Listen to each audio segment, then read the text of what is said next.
చాలామంది మనం అనుకుంటాం, చర్చిల్లో చూడండి, ఏ చర్చి ఎనిబడి, చాలా చర్చిల్లో ఏమేస్తారండి, కింద పట్టాలు మ్యాట్లు వేస్తారు, కొన్ని చోట్ల ఎర్ర తివాసీలు వేస్తారు, కొన్ని చోట్ల పట్టాలు వేస్తారు, కొన్ని చోట్ల చాపలు వేస్తారు. ఏమంటే మందిరంలోకి వెళ్ళాక భూమి మీద కూర్చోకూడదా? మనం భూమి మీద కూర్చొని వినకూడదా? కూడదు. భూమి సమస్త పాపములతో నింపబడి ఉన్నది కనుక నీవు కూర్చొని వినినట్లయితే ఆ యొక్క మాటలు నీ చెవికెక్కవు.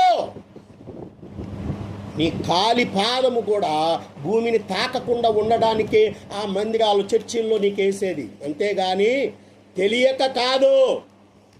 అది నువ్వు గుర్తుపెట్టుకోవాలి. యేసు ప్రభువు వారు గాడిదనెక్కినప్పుడు గాడిద కాళ్ళ కింద ఏమేశారు? యేసు ప్రభు కాళ్ళ కింద వేసారా, గాడిద కాళ్ళ కింద వేసారా? గాడిద